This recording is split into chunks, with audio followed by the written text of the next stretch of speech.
Here we go. How you doing? How are you doing? This is Tuesday. Yes, it's definitely Tuesday. Got a busy day today, so my brain's not fully working. So we're going to get straight into the meat and potatoes because we've got a lot to get through. Like I say, video 2, you're looking absolutely amazing. Do amazing things. Subscribe to the channel. Like the video. Bosh. Bish, bash, bosh. All done. Let's go. So what are we talking about in this video? We're talking about Gonzo, because Gonzo is someone who is on the peripheral of the Liam Payne situation. Some people have even suggested and feel that potentially what happened to Liam Payne happened at Gonzo's.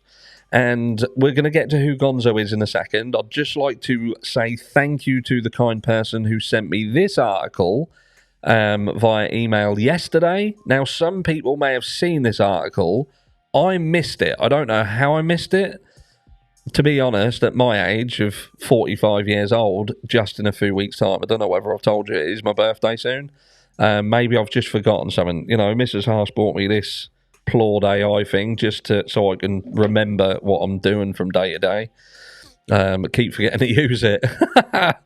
But yeah, we're going to get into all this in a second. There is one thing that I do just need to talk about before we get into Gonzo, the importance of Gonzo, and why one of the things that he said, again, raises questions as to some of the potential lies that were told on the day that Liam Payne died. But first of all, I just want to show you this, which is Forever Rose. Some of you have been around the channel for some time. You may have remembered that I have spoken about Forever Rose before.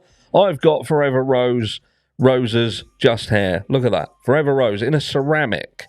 And what is so good about Forever Rose? Forever Rose New York are a company that have been running since 2019. They get their flower artisans to handcraft each rose, and they put them in a setting. Now, these settings can be these boxes. I've shown you some of these on the show before. Sadly, I don't have any here. I've got some. I've still got some, but they're in the main house. But these boxes here. But not only that, they also do these wall pictures as well, crystal walls. So you can put a photograph in there and show your loved one surrounded by roses. But then they've got these boxes. They also do other things like these home scents, these candles. I've shown these on here before. Lovely candles. They last a lot longer than the Yankee candles. You can get them. They're not the cheapest in the world, certainly not. But when you compare that, you get Yankee candles that are about 45, 35, and they do last about half the time. They're kind of on par. These are big candles. And they do last a lot longer.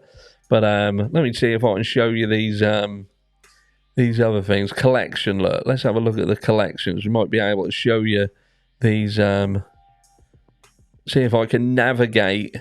There we go. What we got here? These are all the different roses. Eternal box, hat box, luxury roses. I love you flowers. Collection. Let's click on collection. What we got? These boxes. Look. So they do them in crystal ones, round ones, big boxes, little boxes, shaped boxes, and all of these. Look at them all. Look at them all. Now these roses will last you no less than a year. So if you're a guy on here and you're watching this, remember, you can buy some flowers and they'll last a whole year. Think of how much you might spend on flowers over the course of a year with your loved one. Anyway, in the description of this video, there is a code, HARSH15, and it will give you $15 off your purchase.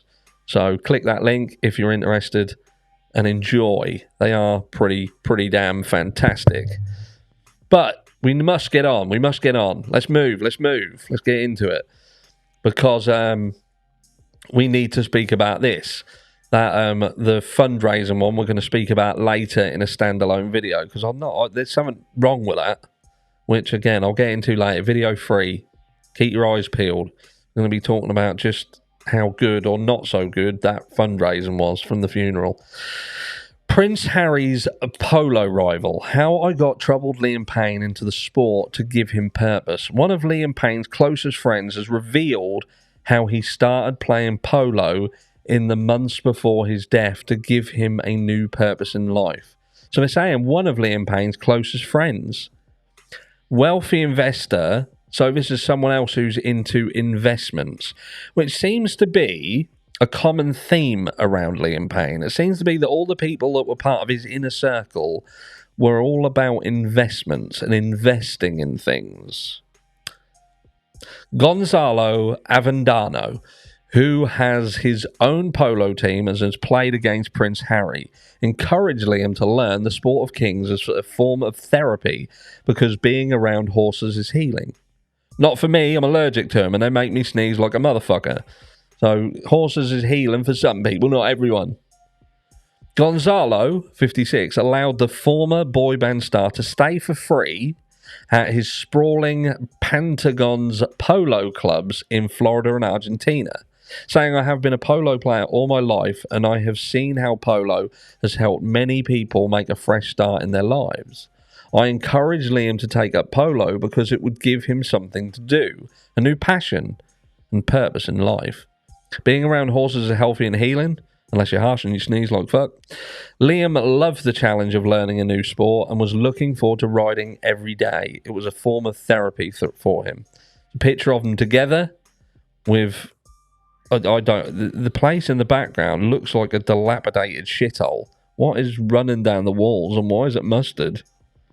It looks awful. That needs to be pressure washed. Someone needs to get out there and clean it. Sack the cleaners. Anyway, I'm not here to do homes under the hammer. And there's some pictures. There's old Gonzo playing against Prince Harry. Look. The big old sticks out. I don't know what they're called. And this video, right? Lovely day in Argentina. So just to clear this up, because I don't know whether everybody knows, but when they did this video, so one of Payne's final selfies in Buenos Aires was captioned "Lovely day in Argentina." This was taken at Gonzalo's place. So just to clear that up, make that very clear. So Kate Cassidy, Liam Payne staying at Gonzo's. Now I do have to ask, why didn't he stay there? Why wasn't he still there after Kate Cassidy left? Why did he have to leave and go? There might be a reason for it. There may be a reason for it. But I do have to ask, when you take into consideration the bigger picture, that Liam Payne would eventually wind up deceased, and we question that hotel. Why there? Why go to that little shit box and end up deceased when only a few days earlier he was in... Well, you could say that place is a bit of a shit box, if that's it. But look, appearances can be deceiving. It's not what's outside, it's what's inside. That's what Mummy always told me. God bless her soul. The One Direction star's final social media post, made just an hour before his fatal plunge from a hotel balcony in Buenos Aires on Wednesday, was a video shot at Gonzalo's Argentina farm last weekend. So the video that he posted was done days before. That's what they're saying. They're not saying that he was there an hour before. A relaxed Liam joked about having a very late breakfast with his girlfriend Kate Cassidy at 1 p.m, saying, "I'm staying at my lovely friend Gon's house. I'm going to be playing polo again. It's a lovely day here in Argentina." The 31-year-old complained his body was sore. "Honestly, polo, out of everything I've done sports-wise, is so hard to do." Gonzalo said, "Liam invited me to go on this trip, but I had to stay in the US for business. He called me 3 hours before it. His death happened. He didn't sound drunk or under the influence of drugs." So Gonzo here is saying that he spoke to him 3 hours before his death. So let's put that into context. So what are we saying? We're saying about 2 o'clock in the afternoon, he is speaking to Liam on the phone. He was happy and said, "Hey, my friend, when are you coming here?" We had a brief chat. He was ringing to say hi and to give me the number of his new phone. So in this, he is confirming that he has a new phone. He's got hold of a phone. So this answers the question as to, did Liam have a phone? Didn't he have a phone? Now, it would suggest that he has got a new phone. He's only just got it. He's got it in Argentina, seemingly after Kate Cassidy has left. So again, when they're saying, or when Liam's dad has kind of come out and said, look, Liam decided for his own safety to get rid of a phone and not have a phone. As soon as Kate's out the way, his dad ain't there, and the only person close to him is Rogelio Nores, he's then got a phone. There's this question of, did Liam have access to money? Did Kate leave and leave him with no money? If so, who was facilitating the purchase of a phone? Because we're now back into the realms of how many things could it be argued that Rogelio Nores was facilitating that were damaging to Liam and his sobriety, that could eventually lead to a catastrophic event? And if this was happening, why was it happening? Why was it happening? Because even if this guy wants to turn around and say he wasn't part of his care team, there was no legal case for him to be looking after him. There is such a thing as when you know and have supreme knowledge that somebody is a recovering alcoholic or they've had issues with narcotics, and you are openly not helping them, but you are actually facilitating them in all of the things that are damaging, it could be asked why you was doing it. Why was you doing it?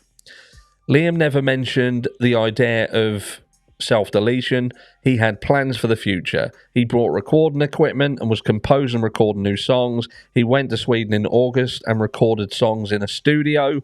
We talked about buying land and building a recording studio together. He asked me to give him lessons in investing because he wanted to start his own companies. But he had his own companies. He had his own companies that on the day of his death, he left those companies, which we looked at in the live the other day. So whether he wants to start his own companies around investing, that's what I kind of take from that, because he certainly knew how to start his own companies, register them, and run his own companies. The Argentine-American businessman met Liam at the beginning of the year through Rogelio Nores, 35, an energy fund boss who was the last person to see Liam alive. So Liam met Gonzo through Rogelio Nores.